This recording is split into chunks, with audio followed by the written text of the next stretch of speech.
me suis rendue au salon Les Oniriques à mes yeux en compagnie de plusieurs autres booktubeurs. J'ai fait pas mal de rencontres en termes de blogueurs, d'auteurs, de personnes très chouettes aussi qui ne font pas forcément de vidéos. Et c'était encore une fois très cool de participer à un salon littéraire et d'y faire de superbes rencontres. Pour ceux qui ne connaîtraient pas du tout Les Oniriques, il s'agit d'un salon qui a lieu tous les 2 ans à mes yeux et pour moi c'était la première fois où j'y mettais les pieds et je suis très contente d'avoir fait le voyage.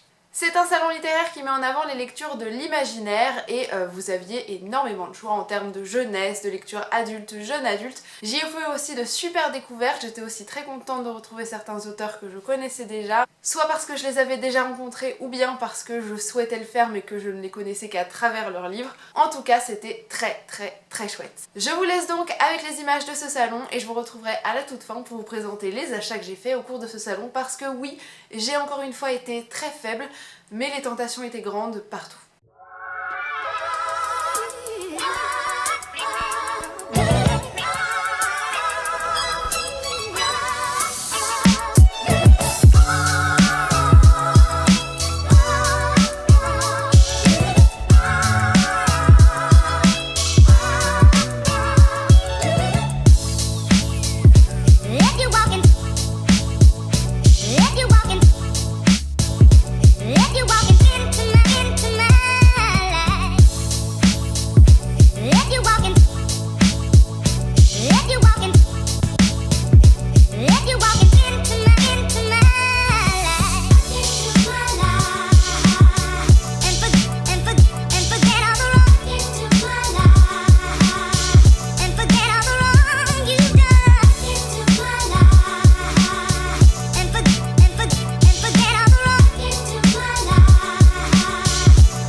Premier achat que j'ai fait au cours du salon, c'était Dormeur d'Emmanuel Cantin. Alors cet auteur, j'avais déjà eu la chance de le rencontrer au cours d'une journée organisée par le Dépôt Imaginaire, qui est une librairie indépendante à Lyon, qui propose principalement des lectures de la SFFF, donc si jamais vous êtes dans le coin, n'hésitez pas à y faire un tour. Au cours de cette journée, on avait eu l'occasion en fait d'avoir une rencontre blogueur, booktuber, auteur et éditeur.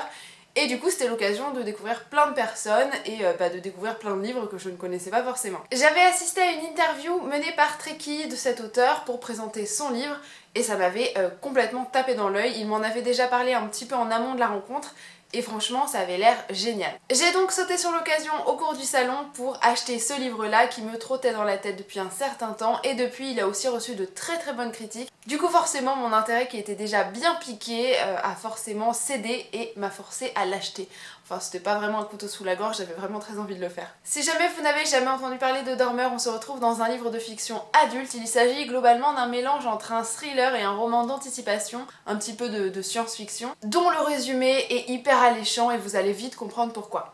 Tout simplement parce qu'on se retrouve dans une société où une crise économique sans précédent a un petit peu foutu le bordel dans le quotidien des gens, globalement, et une caste de personnes assez riches fait appel à des services un petit peu particuliers, ceux des dormeurs. Ce sont des personnes qui mettent leurs rêves en vente pour des personnes qui ne parviennent peut-être plus à en faire, il me semble que c'est ça, et qui se nourrissent donc des rêves des autres. Ces dormeurs, grâce à certaines technologies, peuvent enregistrer leurs rêves et ensuite les transmettre, les vendre, les monétiser. Seulement, le personnage principal qu'on va suivre dans ce livre-là va faire certains rêves qui ne vont pas s'enregistrer et lors desquels vont se passer des événements complètement bizarres, voire même assez effrayants, dont je ne vous parlerai pas forcément, j'en ai eu quelques indices en écoutant l'interview de l'auteur, mais je tiens à vous conserver la surprise. D'ailleurs moi-même j'en sais pas beaucoup plus et c'est vraiment ce qui me donne très envie de plonger là-dedans. Le concept est donc super original, en tout cas moi ça m'intrigue énormément. J'ai aussi pu parler avec l'auteur qui est vraiment adorable, je l'avais déjà rencontré du coup en amont au dépôt imaginaire il y a quelques mois et il m'a parlé de son prochain livre qui devrait sortir en juin si je dis pas de bêtises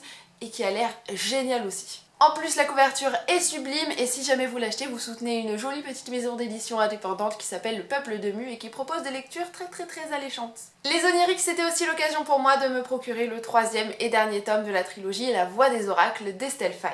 Et j'étais aussi très contente de pouvoir faire la rencontre de l'auteur, j'ai pas pu m'empêcher de lui dire que je trouvais un éclat de livre magnifique et que c'était un super beau livre et que c'était plein de magie et que c'était comme évoluer dans un rêve. En tout cas j'ai pu lui dire ce que j'avais trouvé chez ses livres et chez sa plume parce que je trouve qu'elle transmet beaucoup de choses et c'est une auteure qui est vraiment très gentille, hyper abordable.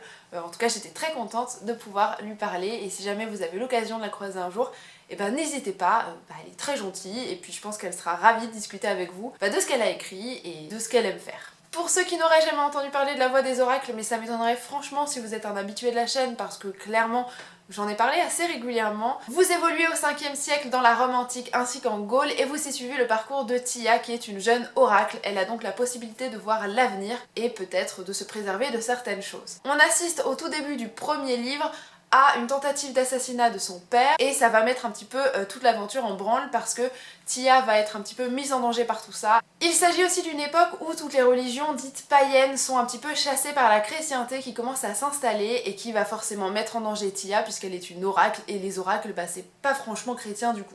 J'ai adoré le premier et le deuxième livre de cette trilogie qui sont merveilleusement bien écrits, qui vont vraiment vous plonger dans cette époque-là. Et l'auteur fait un travail merveilleux pour vous présenter tout ce qui est religion de cette période-là, tout ce qui est dieu, tout ce qui est mythologie, toutes les créatures un petit peu légendaires aussi qui tournent autour de ça. Elle réussit très bien à intégrer cette partie, on va dire, réelle, parce que ça fait quand même partie de notre histoire, c'est cette histoire de dieux et de légendes, en tout cas des mythes, avec l'histoire aussi de cette période-là, ainsi que son histoire à elle, qui tourne évidemment autour du fantastique, c'est plutôt un roman de fantasy. Mais c'est un parti pris qui est super bien géré, qui est super agréable à lire, en tout cas si vous cherchez une lecture un petit peu dépaysante, La Voix des Oracles pour moi fait tout à fait le job. J'ai passé un merveilleux moment avec ces deux livres-là, et je suis convaincue que je passerai un très bon moment avec le dernier livre de la trilogie. Et la grosse surprise de ce salon pour moi, c'était Les Mystères de l'Arispem de Lucie Pierrat-Pajot. Je ne m'attendais pas du tout à faire cette découverte, mais j'ai assisté à une conférence qu'a lancée Cassandra avec l'auteur, Cassandra de la chaîne Croque les mots, que vous connaissez probablement déjà, qui interviewait l'auteur et lui posait 2-3 questions sur ce qui l'avait inspiré, sur ce qui l'avait poussé à écrire ce livre. Si vous ne le connaissez pas déjà, ce livre est le lauréat du concours lancé par Gallimard du premier roman, concours qui nous a par ailleurs permis de découvrir à tous Les Fiancés de l'hiver par Christelle Davos. Bref, je n'en avais personnellement jamais entendu parler et je suis ravie d'avoir pu assister à cette conférence qui m'a plus que convaincue à aller découvrir ce bouquin-là. On se retrouve dans une uchronie qui se situe autour de la fin du 19e siècle et je pense qu'il va commencer au début du 20e. On se retrouve dans un Paris réinventé qui ne s'appelle plus Paris mais l'Arispem.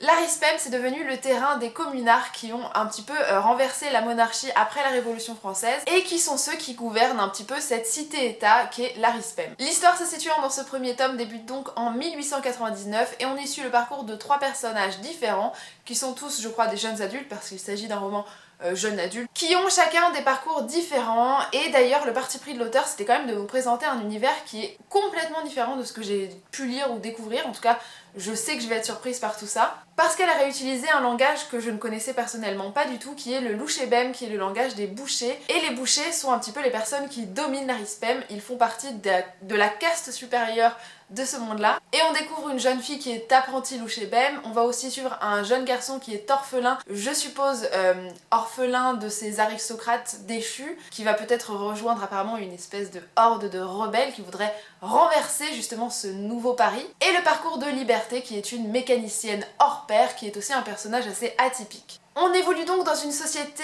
entre deux eaux puisque les nouvelles inventions commencent à arriver, toutes celles décrites par Jules Verne, et on est aussi dans cette société assez ancienne avec un passé assez lourd, et voilà, on évolue un petit peu dans cet entre-deux, mais voilà, c'est assez attirant, ça a l'air hyper bien construit, ça a l'air super immersif, j'ai très hâte de découvrir tout ça. En tout cas l'auteur est vraiment adorable et vous donnera sûrement très envie de faire la découverte de ce livre-là. Pour ne rien gâcher, la couverture est sublime, voilà. Et je sais que le deuxième tome de cette série devrait sortir en avril, mai, quelque chose comme ça. Je vous le confirmerai en barre d'infos parce que là encore j'ai pas les dates exactes, j'ai vraiment une mémoire en carton. J'espère que ces différentes acquisitions auront su vous tenter parce que franchement elles ont l'air très cool, j'ai très hâte de me plonger là-dedans. Je vous fais en attendant de très gros bisous et je vous dis à très bientôt. Salut!